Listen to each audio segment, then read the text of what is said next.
Your grandmother kept cash in an envelope at the back of a drawer, not in a bank, not in a savings account, in an envelope, in a drawer, in the back of a kitchen cabinet or a bedroom closet, somewhere physical, somewhere she could see it, somewhere she could touch it and know it was real.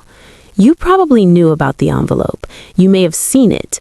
You may have been told, explicitly or implicitly, that banks cannot be fully trusted, that visible money is safe money, that the system is designed for other people, and the smart thing is to hold what you have close and not let it move too far from your hands. Your parents learned that from her. And somewhere, not in a single conversation, not through any deliberate instruction, but through years of watching how the adults in your household related to money, you learned it too. Here is the part nobody in your family ever told you. That envelope cost your grandmother more than she ever knew. It cost your parents more than they calculated. And if the pattern has not been interrupted, if the specific financial behavior transmitted silently across your family line is still running in your decisions today, it is costing you a number that will genuinely stop you when you see it. This video is about that pattern, not the envelope specifically, the behavior the envelope represents, the specific set of financial decisions that look completely different on the surface, but trace back to a single inherited program that has been repeating quietly and completely unexamined across every generation of your family. It has a name, and the generation that names it is the generation that finally escapes it. My name is Isabella, and I spend way too much time thinking about the financial patterns that families pass down without ever realizing they are passing them down, and what it costs across a lifetime when those patterns run unexamined.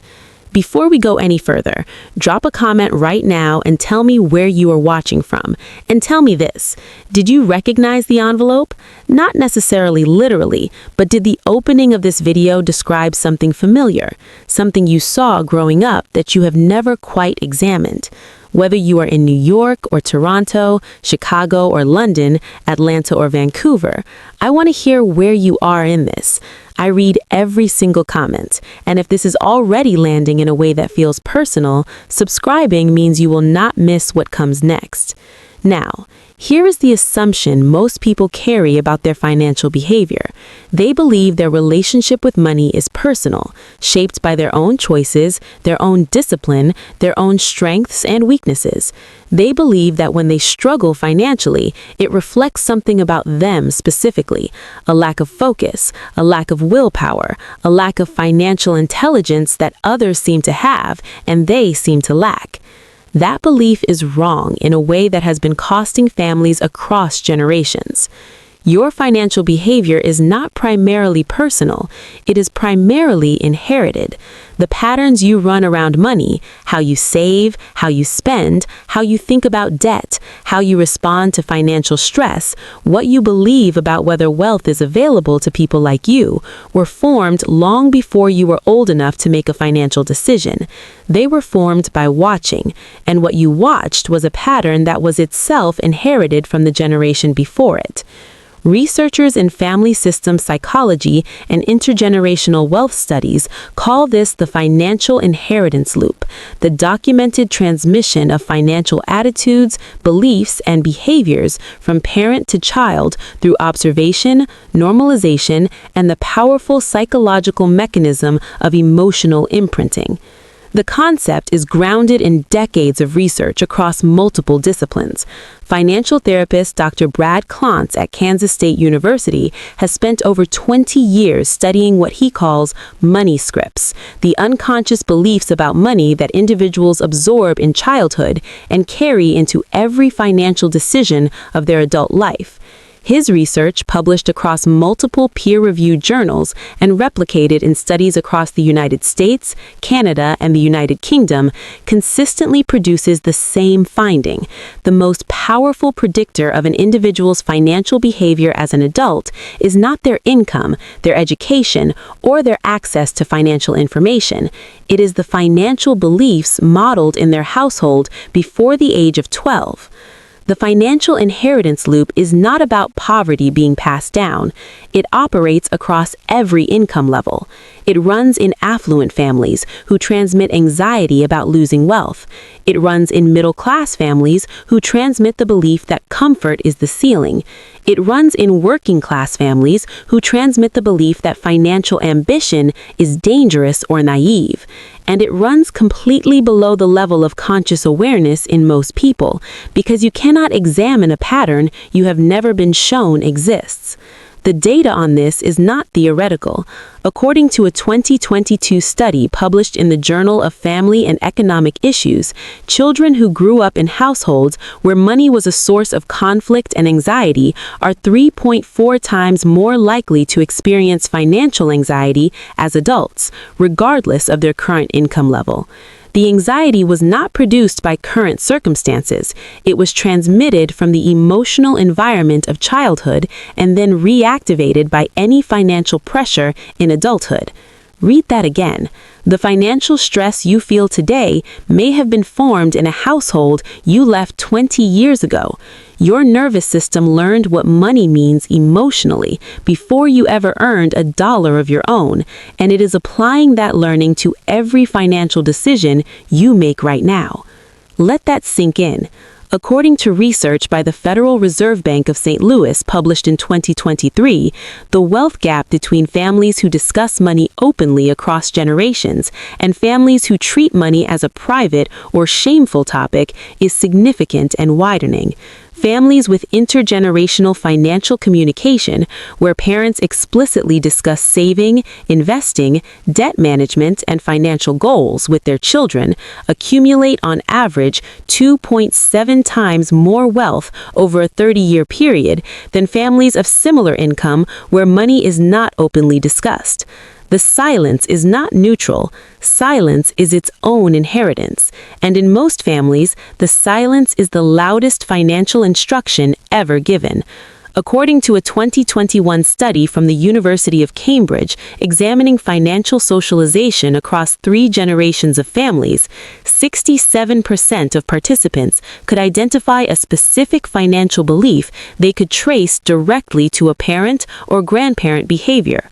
Of those, 71% had never consciously examined whether that belief was accurate or whether it was serving their current financial reality. They were following an inherited instruction without knowing it was an instruction. Now, here is where this moves from data to something that will feel uncomfortably specific. The financial inheritance loop does not transmit through conversations about money. It transmits through the emotional texture of how money was handled in your household, through the way your parents' voices changed when bills arrived, through whether the refrigerator was full at the start of the month and different at the end, through what happened emotionally, relationally, when someone spent more than expected, through whether financial ambition was celebrated or treated as showing off, through whether investing was something people like your family did or something that belonged to a different class of people entirely. None of this was taught explicitly. All of it was absorbed. And it produced, in most people, one of 4 distinct inherited financial programs that researchers have identified as the most common transmission outcomes of the financial inheritance loop. The first is financial avoidance, the pattern where money is emotionally associated with conflict, stress, or danger, producing an adult who avoids engaging with their finances at all. The bills go unopened slightly longer than they should. The account balance is not checked because not knowing feels safer than knowing. The budget never gets built because building it means confronting numbers that feel threatening. This is not laziness. This is a nervous system that learned early that engaging with money means pain and is doing exactly what it was trained to do. The second is financial worship, the pattern where money was treated as the primary source of security and status in the household, producing an adult who pursues income as an end in itself while chronically underinvesting in everything that would make the income compound. More hours, more jobs, more hustle. But the wealth does not build proportionally because the program running underneath the hustle equates earning with safety and stopping with danger. Rest feels financially irresponsible. Enough never arrives because the program was not designed to recognize it. The third is financial vigilance, the pattern that sounds healthy on the surface and produces significant hidden costs underneath. The vigilant person saves consistently, avoids debt almost pathologically, and maintains rigid control over their financial life. What they frequently fail to do is invest meaningfully, take calculated financial risks, or allow money to work for them through vehicles that require releasing control of it. The vigilance that was adaptive in a household of genuine scarcity becomes maladaptive in an environment where calculated risk is the primary mechanism for wealth accumulation. The fourth, and the one that accounts for the largest share of generational wealth stagnation across middle-income families in the United States, Canada, and the United Kingdom, is financial normalization.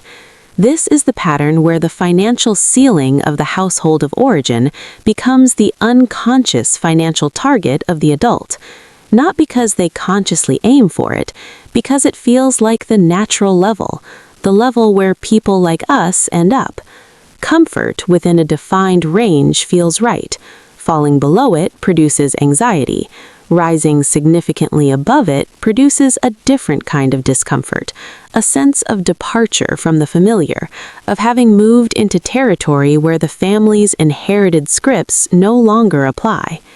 This is why lottery winners return to their pre-lottery financial state within 3 to 5 years at a rate that has been documented consistently across multiple countries. This is why people who receive significant windfalls frequently find ways to spend or distribute them within 12 months. The external amount changed, the internal program did not, and the internal program is the more powerful force. Let us follow this across a real family. Dorothy raised her 3 children in Cincinnati, Ohio, on a household income that was never quite comfortable and never quite catastrophic. She worked, she managed, she kept the envelope, not literally, but in spirit. She kept a tight rein on spending, avoided debt with a vigilance that bordered on fear, and never trusted financial institutions at a level that would have allowed money to grow beyond the checking account. She came of age in an era where this approach was not irrational. The financial institutions of her youth had given her family legitimate reasons to distrust them. Her daughter, Angela, watched all of this.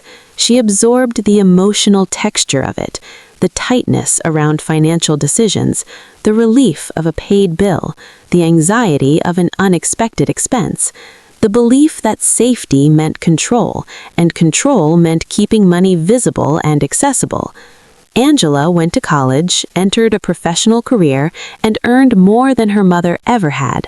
She also kept a tight rein on spending, avoided debt, and never invested beyond a minimal retirement contribution. She treated more as an obligation than an opportunity. Angela's daughter, Simone, is 32 years old and earns $71,000 a year in Seattle, Washington. She has $4,200 in savings. She does not invest. She does not have a financial advisor. She is not irresponsible. She is careful, in the way her mother was careful, in the way her grandmother was careful. She has absorbed, without a single explicit instruction, the financial program that Dorothy built in response to a world that no longer exists. Dorothy's caution was appropriate for Dorothy's circumstances. For Simone, at 32 in 2025, with 33 working years ahead of her, that same program is costing her something that has never been calculated inside her family. If Simone invested $500 a month from age 32 at a 9% average annual return, an amount entirely within her budget, she would accumulate $1.86 million by age 65. Her current program will produce at best a savings account that inflation slowly erodes. The distance between those two outcomes is not a difference of income, it is a difference of inherited program. Dorothy did not choose to give Simone this inheritance. She transmitted what she had been given, and Simone has been running it faithfully without ever knowing it was not her own. Here is the most important thing to understand about the financial inheritance loop. It is not about blame, not toward your parents, not toward their parents. Each generation was running the program that made sense in the context they inherited it from. The vigilance was adaptive once, the avoidance was protective once, the normalization was a reasonable response to a specific set of historical circumstances that no longer govern your financial reality. The loop does not continue because families are failing each other. It continues because no one hands you a map of your own inherited financial program and says, here is what you were taught, here is where it came from, here is what it is costing you, and here is what interrupting it looks like. That map is what the rest of this video is. Interrupting the financial inheritance loop does not require a dramatic financial overhaul or a complete reinvention of your relationship with money. It requires 3 things applied in sequence. The first is identification, naming your specific inherited program before trying to change anything about your financial behavior. Trying to change financial behavior without first identifying the program running underneath it is like trying to change the output of a machine without opening the machine. It produces temporary surface results that revert to baseline the moment pressure arrives. Sit with the question of which of the 4 patterns, avoidance, worship, vigilance, normalization, most accurately describes the financial texture of the household you grew up in, not your current household, the one you were formed in. The answer to that question tells you more about your current financial behavior than any budget analysis ever will. The second is dissociation, the deliberate practice of separating your inherited financial identity from your actual financial circumstances. Your program was written for a different context, a different time, a different set of constraints. What felt like safety then may be costing you now. The vigilance that protected your grandmother may be preventing you from building the wealth that a different kind of engagement with risk would produce. Asking whether the inherited belief is still accurate in your current reality, not whether it was true once, but whether it is true now, is the cognitive practice that begins separating you from the program. The third is transmission interruption, the decision about what you pass forward. Because the financial inheritance loop does not just run backward, it is running forward right now in every financial conversation you have and do not have with the people watching you. The children in your life, yours, your siblings, your communities, are currently absorbing the emotional texture of how you handle money with exactly the same precision and the same unconscious accuracy with which you absorbed it. What they inherit from you will not be your balance sheet. It will be your program, and you are writing it right now in every financial decision you make, in every reaction you have when money is stressed, in every conversation you choose to have, and everyone you choose to avoid. The generation that names the pattern is the generation that rewrites what gets passed forward. Picture yourself 10 years from now having a conversation with someone younger in your life, a child, a niece or nephew, a younger sibling, someone who is watching you the way you once watched the adults in your family. In one version of that conversation, you are passing forward the same program, not out of negligence, not out of indifference, but because you never saw it clearly enough to interrupt it. The emotional texture of your financial life is familiar to them because it mirrors what they have absorbed from you. The loop continues. Another generation receives an inheritance nobody chose to give and nobody chose to receive. In another version of that conversation, something is different. Not because your financial life is perfect or your balance sheet is transformed overnight, but because you named the program, you identified where it came from, you made 1 or 2 deliberate decisions that broke with the inherited pattern, the investment you started, the conversation you had, the belief you examined and chose not to pass forward. The person watching you is absorbing something different. They are receiving a different inheritance, not because you had more resources, because you had more awareness. Dorothy could not give Simone a different program. She did not know she was transmitting one. Simone knows now.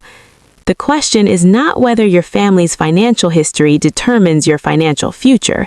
The question is whether you are going to keep running a program that was written for someone else's circumstances, or whether this is the generation where the loop finally breaks.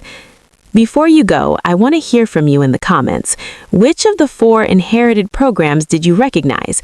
Avoidance, worship, vigilance, or normalization? And did you see it in your parents first, or did you recognize it in yourself first? Tell me. This is one of those comment sections where the conversation is as valuable as the video, because most people have never had this conversation out loud, and there is something genuinely important about naming it in a community of people who are doing the same work. Tell me where you are watching from, whether you are in New York or Toronto, Chicago or Vancouver, London or Sydney. The financial inheritance loop runs across every culture and every income bracket. Drop your location below.